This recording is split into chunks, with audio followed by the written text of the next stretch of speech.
प्यारे दोस्तों, पुराने वक्तों की बात है कि किसी मुल्क पर एक बादशाह हुकूमत किया करता था।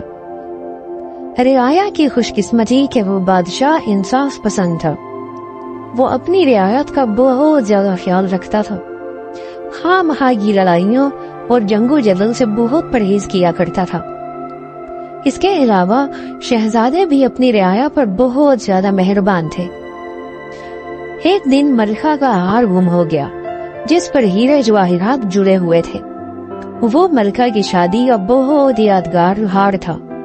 मलका बहुत ज्यादा परेशान थी। बादशाह, मलका और दारोगा सबने मिलकर बहुत कोशिश की कि हार मिल जाए, मगर जिसे मिला था उसने वापस नहीं किया। बादशाह चूंकि तशद्दुद के खिलाफ था, इसीलिए उसने ऐलान करा दिया कि जो भी शख्स मलका के हार का पता बताएगा उसे भारी इनाम दिया जाएगा। अगर इसके बावजूद कहीं हार नहीं मिला, वजीर ने बादशाह को मशवरा दिया कि बादशाह सलामत रियाया में ये ऐलान करवा दिया जाए कि कोई उस हार को ढूंढने की तरकीब भी बता दे तो उसे भी 1000 दीनार इनाम में दिए जाएंगे। दोस्तों, हार चूंकि महल में गुम हुआ था, शक भी खादिमों, खिदमतगारों और मुलाजिमों पर था।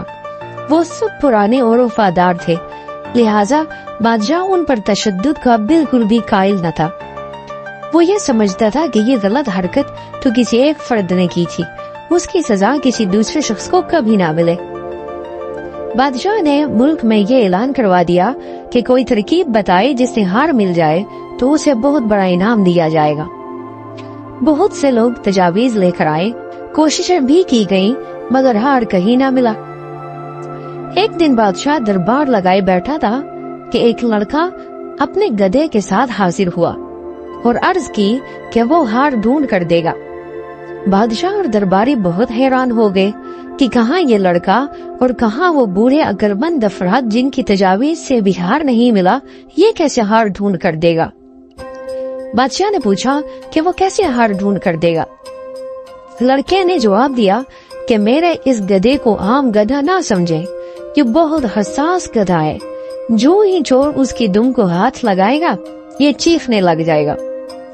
बादशाह ने कहा, अगर ऐसा है तो उसे इनाम और इकराम से नवाज दिया जाएगा। महल में उस गधे के बारे में चहम गोइयां शुरू हो गई।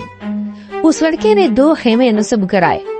एक खेमे में गधे को बांध दिया गया और दूसरे खेमे में वो खुद बादशाह के साथ बैठ गया। सब मुलाजिमीन, खादिमों और नौकरों को एक के बाद एक उस खेमे में फर्दन फर्दन गधे की दुम को हाथ लगाने का हुक्म दे दिया गया। मुलाजिम, खादिम पहले खेमे में जाते थे, फिर दूसरे खेमे में जाते थे जहाँ वो लड़का उनके हाथ पर बोसा देता था और वो खेमे से निकल जाते थे। अब एक मुलाजिम आया। जो ही उस लड़के ने उसके हाथ पर बोसा देना चाहा तो उसने उसका हाथ पकड़ लिया और बादशाह से कहने लगा, बादशाह सलामत, ये है आपका चोर। बादशाह ने उसकी तरफ देखा तो वो शख्स बादशाह के कदमों में गिर पड़ा। बादशाह सलामत, मुझे माफ फरमा दे, हार मेरे पास है, मैं लालच में आ गया था, मुझे माफ कर दे, मैं अभी ला कर देता हूँ। बादशाह और दरबारी बहुत ज्यादा हैरान हुए कि इतनी आसानी से उसे हार मिलने की तवक्को तो न थी।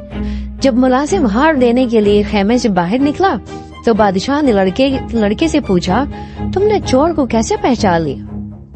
और लड़का कहने लगा, बादशाह सलामत, बहुत मामूली सी बात है। बादशाह ने कहा, वो कौन सी मामूली सी बात है? कहने लगा, बादशाह सलामत, गधे में कोई क्वालिटी नहीं है, गधा तो गधा है। मैंने उसकी दुम पर तेज खुशबू लगा कर रखी थी। चूंकि बाकी मुलाजिम खिदमतगार चोर न थे, उन्होंने उसकी दुम को बिला झिझक हाथ लगा लिया और उसे छू लिया। मैं बोसा देने के लिए जब उनके हाथों को सूंघता था तो उससे खुशबू आती थी। अब चूंकि ये चोर था, उसने गधे की दुम को इस डर से हाथ नहीं लगाया कि कहीं गधा बोल न पड़े और पकड़ा ना जाए, तो इसीलिए इस शख्स के हाथ पर खुशबू नहीं लगी थी। बस इतनी सी बात थी। बादशाह को हार मिल गया। उसने इनाम और इकराम से उस लड़के को रुखसत किया और उस मुलाजिम को भी माफ फरमा दिया, क्योंकि वो भी एक इंसान था और इंसान खता का पुतला है। तो प्यारे बच्चों, उम्मीद करते हैं आपको हमारी कहानी जरूर पसंद आई होगी। اگر آپ اس طرح کی مزید کہانیاں سننا چاہتے ہیں تو ہمارے چینل کو سبسکرائب کریں۔ ملتے ہیں ایک اور اچھی کہانی کے ساتھ، تب تک کے لیے اپنا خیال رکھیے، اللہ حافظ۔